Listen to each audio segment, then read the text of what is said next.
आप सभी जानते हैं भगवान बुद्ध परम ज्ञानी थे। वह किसी भी छुआछूत पर विश्वास नहीं करते थे। उस समय में जो छुआछूत फैली हुई थी, उस छुआछूत के खिलाफ भगवान बुद्ध ने बहुत अच्छा कार्य किया और भारतीय समाज को ज्ञान देकर एक विशेष दिशा में प्रगति पर ले गए। लेकिन भगवान बुद्ध अपने जीवन में कुछ लोगों को अछूत मानते थे।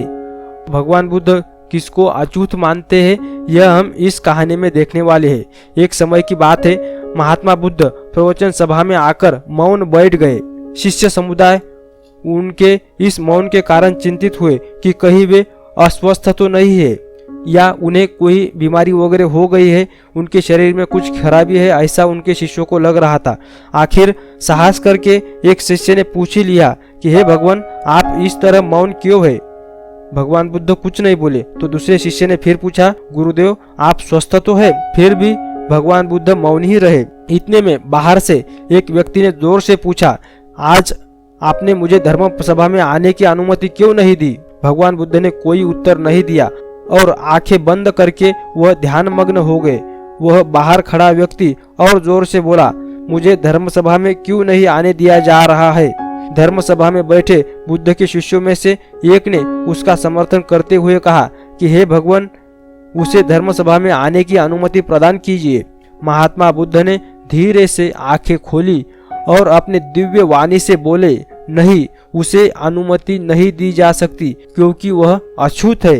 अछूत यह शब्द सुनकर सभी को आश्चर्य हुआ और सभी ने एक ही प्रश्न पूछा, अछूत मगर क्यों? महात्मा बुद्ध ने सारे शिष्यों के मन में उत्पन्न हुए प्रश्न को ताड़ते हुए कहा कि हाँ, वह अछूत है। वह आज अपनी पत्नी से लड़कर आया है। क्रोध से जीवन की शांति भंग होती है। क्रोधी व्यक्ति मानसिक हिंसा करता है। इस क्रोध के कारण ही शारीरिक हिंसा होती है। क्रोध करने वाला अछूत होता है क्योंकि उसकी विचार तरंगे दूसरों को भी प्रभावित करती है। उसे आज धर्म सभा से बाहर ही रहना चाहिए। उसे वहां खड़े रहकर पश्चाताप की अग्नि में तपकर शुद्ध होना चाहिए। शिष्यगण समझ गए कि अस्पृश्यता क्या है और असली अछूत कौन है। और क्रोध के बारे में भगवान कृष्ण ने भगवत गीता में भी यही कहा है कि क्रोध से भ्रम उत्पन्न होता है, भ्रम से बुद्धि व्यग्र होती है। जब बुद्धि व्यग्र होती है तब तर्क नष्ट हो जाता है, तर्क नष्ट होता है तब व्यक्ति का पतन हो जाता है। यह श्लोक गीता के दूसरे अध्याय में आता है कि क्रोधात भवति सम्मोह, सम्मोहात स्मृति विभ्रमः, स्मृति भ्रंशात बुद्धिनाशो, बुद्धिनाशात प्रणश्यति।